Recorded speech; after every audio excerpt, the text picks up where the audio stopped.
I see small businesses that are so busy running their businesses, taxes falls really low to the list of things that they deal with.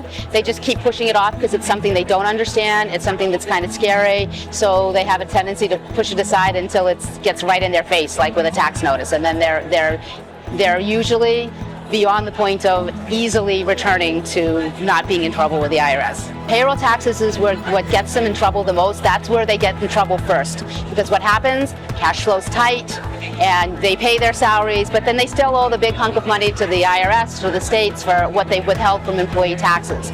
And the problem is that while they might be having some cash flow issues as far as how they can get that money out, they are personally liable for it. It's not just their business that's liable, they're personally liable. So I tell them that they need to basically, if their payroll system is not just taking the money and automatically moving it at the same time as payroll, they should have a separate bank account that they have set up where they are moving that money when they do payroll, so the money's sitting there and ready to give to whichever state or IRS that is looking for that money. So do not be tempted to take the money that belongs to the employees and their payroll and use it for the business. No matter how hard things are, you can't do that. So if you're in the point where you are behind and you are getting notices, which are very scary because they are very official looking, and you look at them and a lot of times you're not even sure what it is that you're being called out for, because they use all kinds of codes and it's not always very clear. The first thing that you have to do before the IRS will talk to you is you have to get current on your most recent payroll. You have to make a good faith effort and show them that you're actually willing to work with them. So the best thing that you can do is beg, borrow, steal from your uncle, your aunt, your best friend, but make sure that the next payroll that goes out after you get that notice, you are paying the taxes to the right authorities.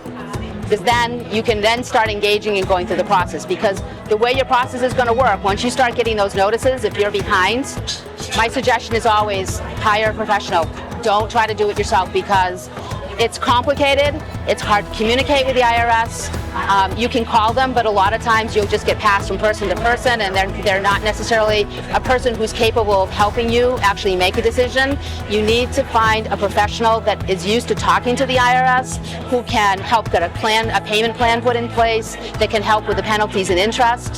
The IRS, a lot of times, especially the IRS, will be a lot more flexible on those things if they know that the person they're talking to on the other end of the phone knows what to say. So I always tell people, I don't care what's going on, you got to figure out, this is one thing you should not try to do by yourself. I have been working with companies that are in distress for over 30 years. I've worked with turnaround businesses for both VCs, and I've actually done a couple of public companies that, believe it or not, also get themselves in trouble with taxes and things like that.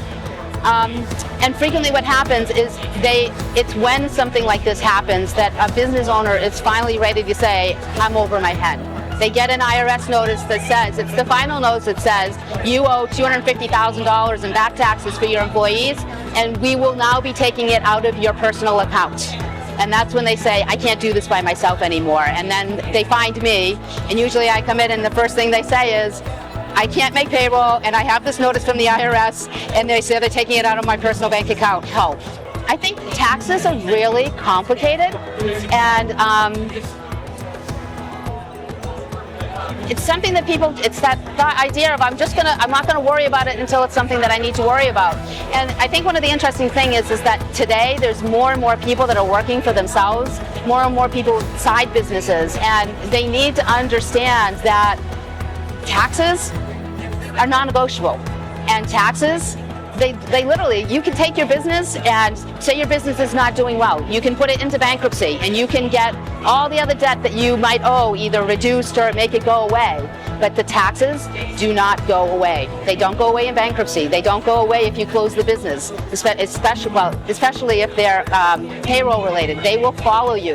So as uncomfortable as taxes are, as a small business owner, you have to plan for them up front so that you can hopefully avoid the whole tax debt situation. But again, if you find yourself in that position, don't try to handle it yourself. The sooner you get somebody involved that's going to help you unravel it and figure out how to get yourself on a plan going forward so it doesn't happen again, the better. And while a lot of these professionals are going to cost you some money, in the long run, it's one of the places that I've seen it's the best that a small business person spends their money. What I always tell my small business owners is they should have a savings account that they specifically set up just for taxes. And you got to make sure that you find a bank that's going to give you one that isn't got any fees, because you don't want to be paying fees just for saving money. But a third of all the money that you make, as soon as it comes in the door, needs to go into that account, because you need to be making quarterly tax deposits, both state and federal. And a lot of people don't realize that. They think, oh, I'll just wait until I file my taxes in April and then I'll catch up. No, you need to be making quarterly payments. And I say a third is probably high, but then I say to people, I'd always rather you have a little extra left over, that when you're done paying your taxes, you've either got money for the next tax bill that's going to come due, or you've got a nice little hunk of money that you've set aside that you can spend for something that's going to grow your business. But from right out of the gate, if you're an Uber driver, you take those, whatever you're getting paid, you take your, including your tips, a third of it, just make it a habit, put it right into that savings account.